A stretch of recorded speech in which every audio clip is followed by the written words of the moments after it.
নমস্কাৰ পঢ়াশালীলৈ সকলোকে স্বাগতম জনালো আহিলো নতুন এটা ভিডিও লৈ একচুয়ালি আজিৰ পৰা আমি ইংলিশ গ্ৰামাৰৰ নতুন এটা সিৰিজ স্টাৰ্ট কৰিম কিয় কাৰণ মই দেখা পালো আমাৰ অফলাইন ক্লাছৰ কিছুমান ষ্টুডেন্ট আৰু বহুত ষ্টুডেন্ট এনেকুৱা আছে যিহতৰ মানে ইংলিশৰ বেসিক গ্ৰামাৰ খিনি ক্লিয়াৰ নাই বেসিক ক্লিয়াৰ নাই সেই কাৰণে কি হয়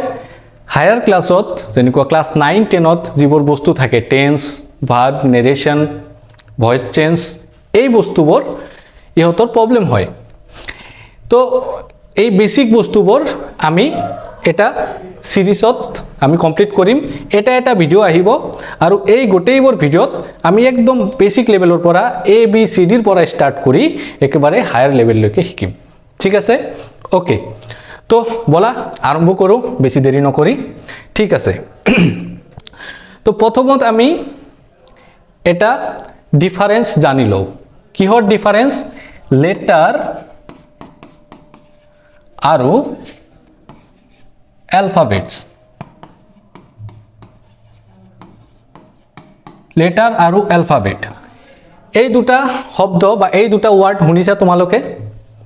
লেটাৰ এন্ড অ্যালফাবেট তো লেটাৰ কি আৰু অ্যালফাবেট কি সচৰাচৰ শুনিয়ে থাকা তোমালোকে লেটাৰ্স অ্যালফাবেটস হয়নে সৰু ক্লাছতে শুনিছা এতিয়া বহুতৰে ক্লিয়াৰ আছে কিছুমানৰ হয়তো ক্লিয়াৰ নাই ইহঁতৰ কাৰণে কৈ আছো চোৱা লেটাৰ্স কি লেটাৰ্স হল আমি ইংৰাজী ভাষা কওঁতে বা ইংৰাজী ভাষা কওঁতে যিবোৰ আমি শব্দ আমি উলাও এই শব্দ উলাবৰ কাৰণে যিবোৰ আখৰৰ প্ৰয়োজন হয় এইবোৰ হল লেটাৰ্স ঠিক আছে যেনেকুৱা এ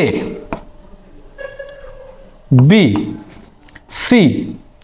এইবোৰ কি এটা এটা ইংৰাজী আখৰ ঠিক আছে এই আখৰবোৰ যেতিয়া আমি উচ্চাৰণ কৰো এ যেতিয়া কও তেতিয়া কি হয় এটা সাউন্ড ওলায় এটা আওয়াজ ওলায় হয়নে বা এটা শব্দ ওলায় তো এই এটো কি এটা লেটার দেন বি এটা লেটার সি আনটো লেটার ঠিক আছে এইবোৰ হল এটা এটা লেটাৰ এতিয়া আমাৰ ইংৰাজী ভাষাত এনেকুৱা 26টা কি আছে লেটাৰ আছে ঠিক আছে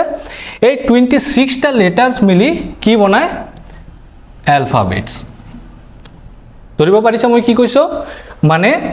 যিকেইটা লেটাৰ্স আমাৰ ইংৰাজী ভাষাত আছে এৰ পৰা স্টাৰ্ট কৰি জেড লৈকে এই গোটেই কেইটাক একেলগে আমি কি বুলি কও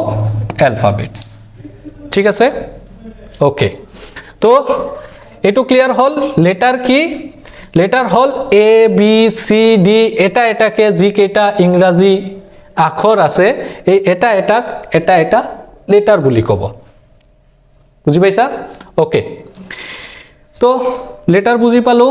অ্যালফাবেট বুজি পালো এতিয়া আহো আমি ওয়ার্ডেলে ওয়ার্ড কি ওয়ার্ড ওয়ার্ড যাক আমি অসমীয়াত শব্দ বুলি কও ঠিক আছে তে শব্দ কি ইয়াত চোৱা ওয়াৰ্ড বা শব্দ ওয়াৰ্ড মানে কি ওয়াৰ্ড হল কিছুমান লেটাৰৰ সমষ্টি যিবোৰে এটা নিৰ্দিষ্ট মানে বুজায় ধৰিব পাৰিছা কি কৈছো চোৱা এইবোৰ ডেফিনেশন এইবোৰৰ সংজ্ঞা তোমালোকে হয়তো সচৰাচৰ বহুত কিতাপত নাপাব পাৰা কিন্তু মই এইবোৰ যিবোৰ কৈ আছো এইবোৰ নিজে এনেকুৱা কিছুমান এক্সাম্পল বা এনেকুৱা কিছুমান সংজ্ঞা তোমালোকক কৈ আছো যিবোৰ তোমালোকৰ বুজিবৰ কাৰণে সুবিধা হ'ব সেই কাৰণে মই এনেকুৱা ধৰণৰ এক্সাম্পল বা সংজ্ঞা কম এইবোৰ বস্তু তোমালোকে কপিত বা বহিত লিখি ৰাখিবা ঠিক আছে ওকে তো ওয়ার্ড কি ওয়ার্ড হল group of letters which has a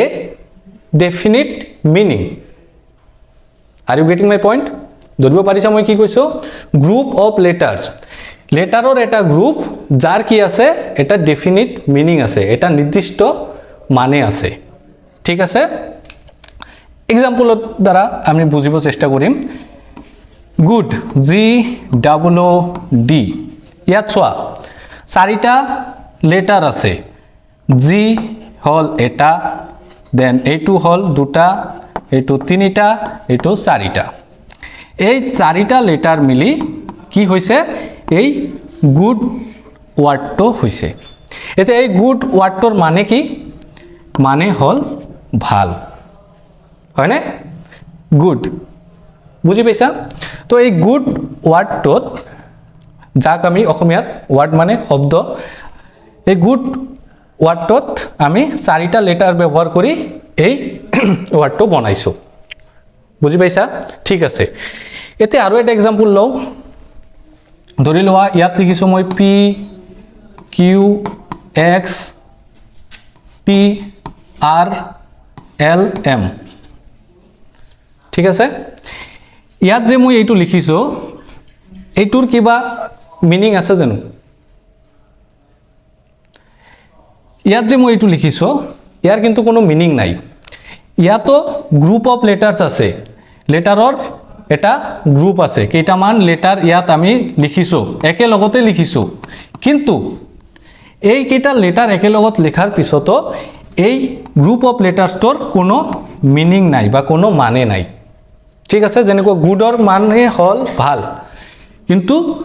এই ইয়াত যেটো মই লিখিছো পি কিউ এক্স টি আর এল এম ইয়াৰ মানে কিবা আছে নেকি নাই তো ইয়াক আমি ওয়াৰ্ড বুলি কব নোৱাৰো বুজি পাইছা খালি গ্ৰুপ অফ ওয়াৰ্ড হলেই নহব গ্ৰুপ অফ ওয়াৰ্ড যাৰ নিৰ্দিষ্ট মিনিং আছে ঠিক আছে group of word which has a definite meaning okay ঠিক আছে ওয়ার্ডটো ক্লিয়ার হল এতিয়া আমি সেন্টেন্সৰ বিষয়ে জানিম সেন্টেন্স কি সেন্টেন্স শুনিছা আগত শুনিছা সেন্টেন্স কি সেন্টেন্স সোয়া গ্ৰুপ অফ লেটাৰ্সক আমি মানে লেটাৰৰ এটা গ্ৰুপক আমি ওয়াৰ্ড বুলি কৈছো লেটাৰৰ এটা গ্ৰুপ যাৰ মিনিং আছে তাক আমি ওয়ার্ড বুলি কৈছো ঠিক তেনেকে group of word which has a definite meaning is called as a sentence ধৰিব পাৰিছা কি কৈছো এতিয়া চোৱা Ram is a good boy ইয়াত চোৱা আমি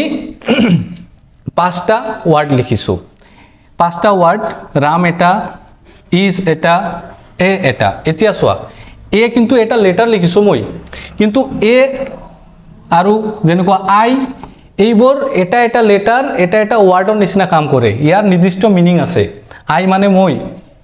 ঠিক আছে তো এই আইখনক মই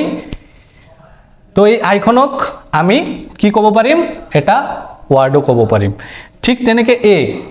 এ মানে এটা বুজায় এজন বুজায় তো এটো কি এটা ওয়ার্ড তাৰ পিছত গুড বয় ইয়াত চোৱা পাঁচটা কি আছে ওয়াৰ্ড আছে হয় না এই পাঁচটা ওয়াৰ্ড মিলি কি হৈছে এটা বাক্য হৈছে সেন্টেন্স মানে বাক্য আৰু এই সেন্টেন্সটো যেটো হৈছে এই পাঁচটা ওয়াৰ্ড এক লগত লগোৱাৰ পিছত কি হৈছে এইটোৰ এটা নিৰ্দিষ্ট এটা মানে ওলাইছে কি মানে ওলাইছে Ram is a good boy Ram এজন ভাল লৰা ঠিক আছে তো এই ওয়াৰ্ড কেইটা লগ লগোৱাৰ পিছত আমি এটা কি পাইছো মানে পাইছো কি পাইছো যে রাম এজন ভাল লৰা Ram is a good boy হ'ব তো ঠিক তেনেকে আমি আৰু এটা एग्जांपल লও ধৰি লোৱা আমি এনেকুৱা গ্ৰুপ অফ ওয়াৰ্ড লিখিলো মানে ওয়াৰ্ডৰ এটা গ্ৰুপ লিখিলো মানে ওয়াৰ্ড লিখিলো কেইটামান ইজ গুড ৰাম বয় এ এইটো যে লিখিলো তলৰটো ৰবা ওপৰটো মুছি দিও ইয়াত চোৱা ইয়াতো কি আছে পাঁচটা ইয়াতো পাঁচটা কি আছে ওয়ার্ড আছে হয় না পাঁচটা ওয়ার্ড আছে কিন্তু এই পাঁচটা ওয়ার্ড আমি এক লগত লিখিছো ঠিকই কিন্তু ইয়াৰ কোনো মানে ওলোৱা নাই ইজ গুড ৰাম বয় এ কিবা মিনিং হৈছে যে নইটো হোৱা নাই লাহে লাহে তোমালোকে বুজিব পাৰিবা এটা এটাকে যেতিয়া পঢ়িবা এটা এটাকে যেতিয়া শিকিবা তেতিয়া এইবোৰ বস্তু ক্লিয়াৰ হ'ব ওকে ঠিক আছে ইজ গুড ৰাম বয় এ এই গোটেইখিনি বাক্য যে লিখিছো মই এইটোৰ কোনো মিনিং নাই তো ইয়াক আমি বাক্য বুলি ক'ব নোৱাৰো হ'ব ঠিক আছে তো লেটাৰ কি এলফাবেট কি ওয়াৰ্ড কি সেন্টেন্স কি এইখিনি বস্তু আমি আজিৰ এই ভিডিওত শিকিলো তো নেক্সট ভিডিওত আমি পাৰ্টস অফ স্পিচ শিকিম তো অতি সৰল ভাষাত ক'ব গ'লে পাৰ্টস অফ স্পিচ মানে ওয়াৰ্ডৰ কেইটামান প্ৰকাৰ বা ওয়াৰ্ডৰ কেইটামান টাইপ এই কেইটাৰ বিষয়ে আমি জানিম হ'ব ঠিক আছে তো এটা এটাকে আমি বেসিকৰ পৰা স্টাৰ্ট কৰিলে কি হ'ব তোমালোকৰ বস্তুবোৰ ক্লিয়াৰ হ'ব ওকে ঠিক আছে তো আজিৰ কাৰণে এইখিনি দেখা হ'ব নেক্সট ভিডিওত ধন্যবাদ